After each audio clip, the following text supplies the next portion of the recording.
Welcome to the Battle Plan Marketing Podcast for Contractors. Get actionable advice and tactics on how to grow your home service company. Plus interviews with industry experts dropping value bombs in marketing, sales, and operations.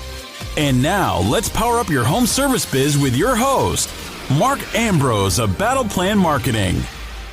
Hello, contractor pros, and welcome to episode number 1 of the Battle Plan Marketing Podcast. This podcast is all about helping home service contractors get better at advertising and marketing and grow more efficient and more profitable businesses. It's for plumbers, roofers, HVAC techs, electricians, solar contractors, remodelers, water filtration companies, and more. Most episodes will be covering marketing and advertising, but we'll also discuss sales, operations, accounting, automation, hiring better, and more. You're welcome to suggest a topic on our website at battleplan-marketing.com/podcast. We'll also be interviewing home service company business owners, industry-related vendors, and others who can provide valuable insights into running more efficient and effective businesses. Our own marketing company manages the marketing for just a small group of clients each year, so we're offering this podcast and our blog, free marketing guides, and our upcoming training center as ways to help more companies than we ever could just one-on-one.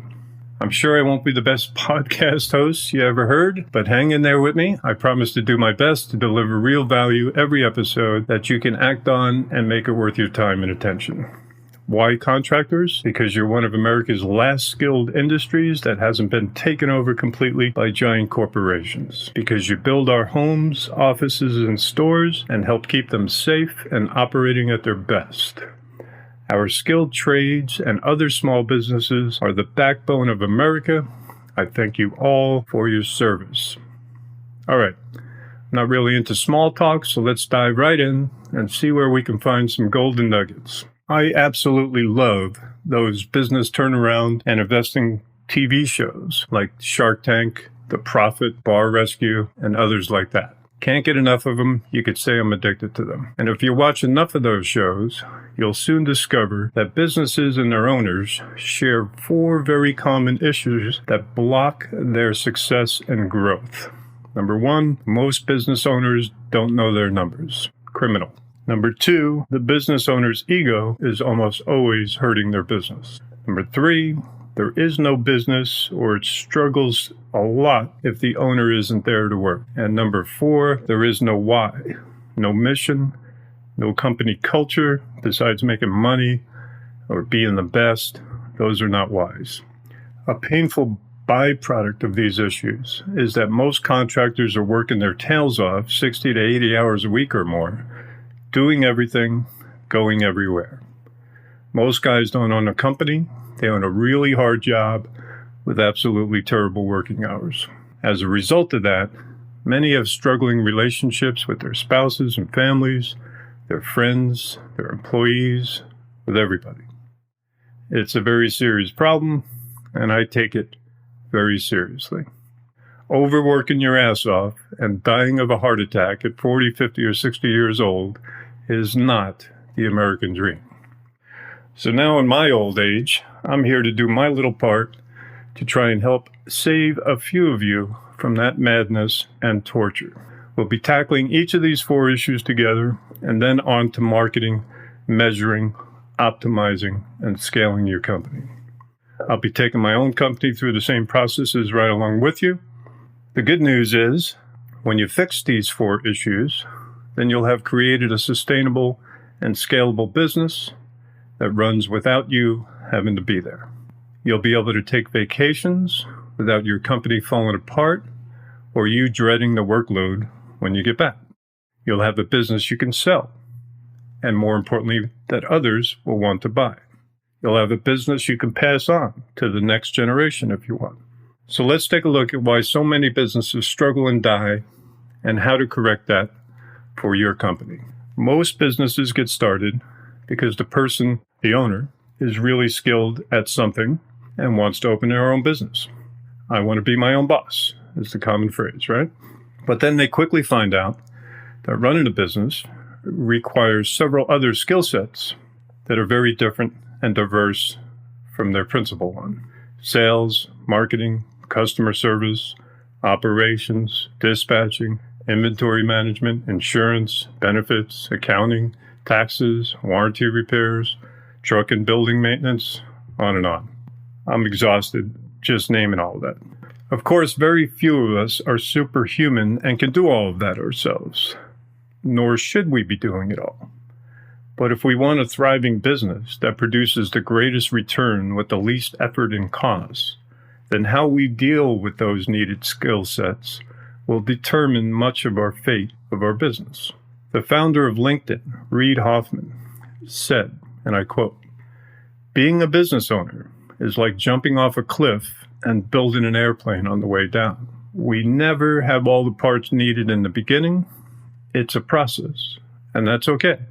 So let's take a look at how the pros do it and reverse engineer it in order to help us build better businesses." Ken Goodrich, the owner and president of Gottel Air Conditioning, says a business is an organization of systems that delivers customer satisfaction and more transactions. People, process, and product is what Marcus Lemonis, the CEO of Camping World and the star of the TV show The Prophet, says that he's looking for when investing in a company. People, process, and product. How do you think it is that national brands and franchises can produce the same quality service or product when they have hundreds or thousands of locations? Is the owner working in all of those places? No, of course not. They do it with standard operating procedures, SOPs, systems, training, and people. They train people to do the job properly, and then they trust them to do the job without micromanaging every moment. If you go to a Four Seasons hotel, why do all the employees go above and beyond the call of duty to provide you with a great experience? You would think each employee you met there was the owner of the business. The reason is because the company created a mission to only offer truly exceptional experiences and be the world's premier luxury hospitality company. They invested the time and energy needed to properly train their employees and share their mission with them, their why. Is the owner at every hotel location? No. Is the manager doing every single job in the hotel? No. They have standardized processes for everything and a training manual that details every single thing to be done. They also have a why that's ingrained into every employee. And only those employees that come to believe in, share, and deliver their core values are the ones who get to continue to work there. Employees are also encouraged to suggest improvements to their procedures and will get rewarded if those suggestions improve the customer experience or system efficiencies, and they get adopted. On the lower end of the quality spectrum, if you go to a McDonald's or any fast food restaurant, you'll get pretty much the same food and service no matter where you are in the country or even the world, though the menu might be different in some countries. They have processes and systems for each task. Their restaurants are even designed to deliver those consistent processes. Why are they able to hire and train people to manage these restaurants? Because again, they have systems for everything. They train employees and managers to follow the systems and deliver a consistent experience. A lot of you guys and girls are military veterans. I myself am a veteran of the U.S. Coast Guard. In the service, the same thing applies, sort of. There's a standardized process for everything you do. There is a major difference in the military, however. You're definitely not encouraged to suggest improvements to their processes. It's a little bit different kind of an organization. Now let's look at the typical small business or home services company. The owner often does or micromanages everything. They can't do it all themselves, but they sure will try, often to the point of exhaustion. The owner often complains that they can't find good people to work there. There's usually no standardized procedures. If an employee does or has suggestions on how to improve a task, the owner will often say, just do it my way. Very often, owners are dictators. They don't trust their employees, Employees are not valued.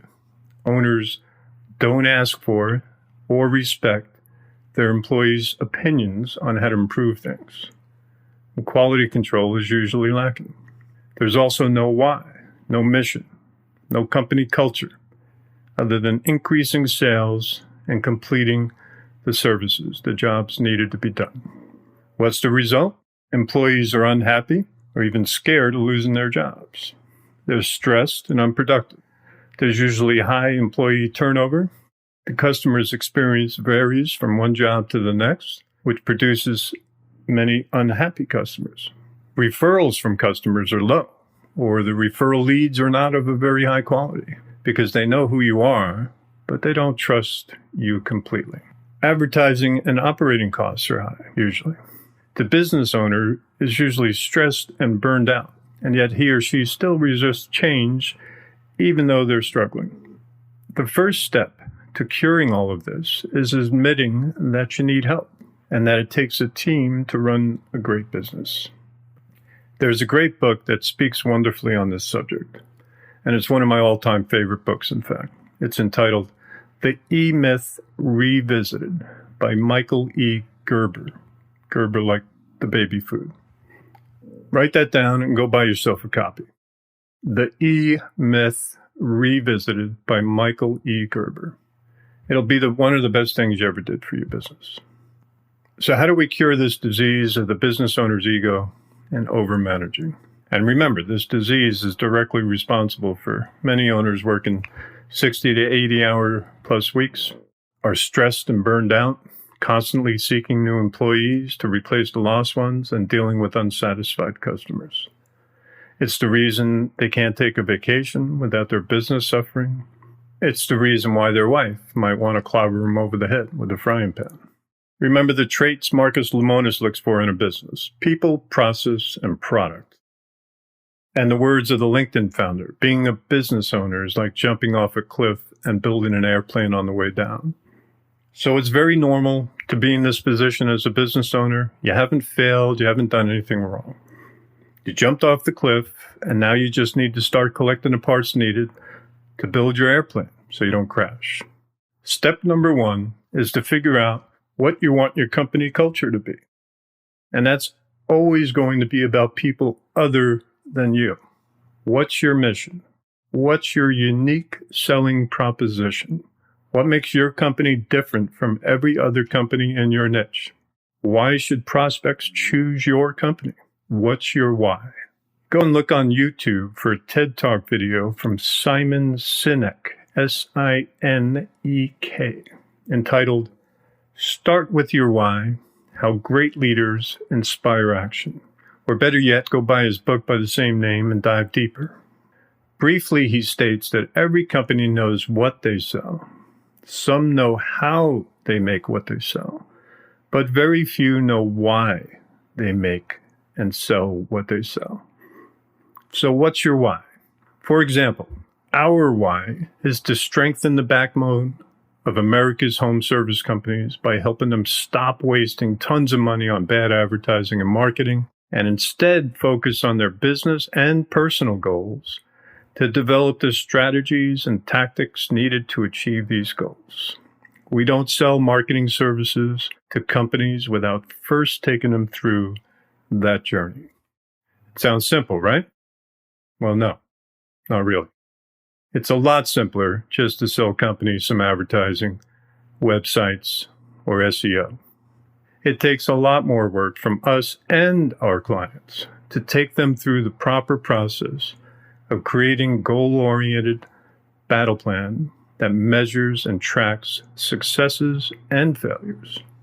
If you don't have a why that you earnestly believe in, then your employees won't buy into it either, and you'll still be stuck in the mud. And your why won't be about you or money or sales. It will always be about others. There's a great quote by Zig Ziglar, who's one of the world's most popular motivational speakers. And he says, you can have everything you want in life if you help enough people get what they want. So who are you serving? Get those books I've mentioned, devour them, find out who you want to serve, and create your why. Now let's take a look at happy customers and your processes. Happy customers, of course, are a necessity to the longevity of any business. And to have happy customers, you must have happy employees. You can't get consistently great customer service from unhappy, stressed, or disorganized employees. Agreed? If you're one of those who micromanage because you think your employees will never do the job as good as you can, then you're probably right. You are right. They will never care as much as you because they're not owners of the business. So either make them owners or accept their output. Help them produce the best output possible with great training and by encouraging them to suggest ways to improve their processes, their job functions. Reward them for improving efficiencies and cutting costs or creating a better customer experience. If they truly believe in your why, or if they are your why, then they'll be thrilled to help and contribute. So today, take one repeatable job function that someone else in your company does or that you wish someone else did to take the burden off of you, but that you always seem to poke your nose into to see if it's done, quote unquote, the way you want it done. Write out what you want the end result to be. Now draft out the process that you usually take to achieve that end result. Now, either go to the person who does that or the person that you would like to do that and inform them that this is the end result we need to achieve. And this is the process we currently take to get there.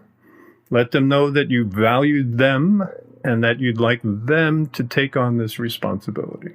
They can use your process to get there, but they're also very much invited to improve upon it in any way to achieve that same end result, or an even better end result.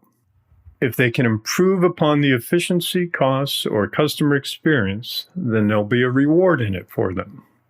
Remember, people, process, and product.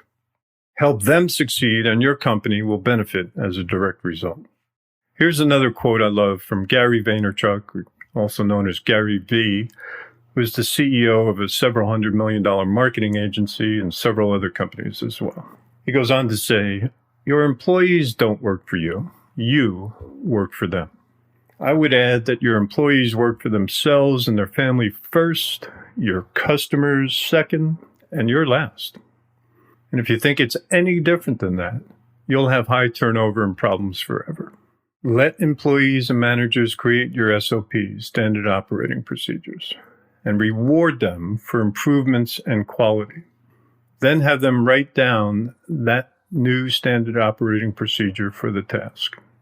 Steve Jobs, the former CEO of Apple Computers, once said, "It doesn't make sense to hire smart people and then tell them what to do. We hire smart people so they can tell us what to do." Great leaders generate enthusiasm and help develop and coach people, while bosses drive them, depend on authority, and inspire fear. Great leaders give credit while bosses take credit. Great leaders help employees fix problems while bosses blame others for breakdowns. Great leaders say we while bosses say I. Great leaders give credit while bosses take credit. So help your employees get the skills and training they need to do their jobs the best as possible and provide them the opportunities to improve the functions of their job. Give them the opportunities to learn new skills and advance. Ask them what their dreams and goals are. What's their why? And how can you help them get there? Do you already have some great long-term employees your business couldn't survive without? Think about making them part owners of the business or giving them a percentage of the year-end profits. Once you have success in delegating and developing that first standardized process, and start looking at each and every process in your company, from answering a phone call to booking and dispatching, to your service techs arriving at the customer's home or business, the job function itself, etc. Encourage, help, and reward your employees to start writing your company's training manual for every function in the business. They will appreciate the value and trust you place in them and their skills and ideas, and you'll wind up with a standardized set of systems that deliver customer satisfaction, more transactions, and a business that can run itself. So the message for this episode is that your company's success and well-being is completely dependent upon why you do what you do, and then developing your people and processes, plus knowing your numbers, which we'll touch on in upcoming episodes. I hope you found some value in those messages. I appreciate you spending your time and attention with us. Good luck out there, and create a great day. Thanks for listening to the Battle Plan Marketing Podcast. To power up your home service business, for show notes, visit battleplanmarketing/podcast. If you enjoyed our show, please share it on social. Until next time.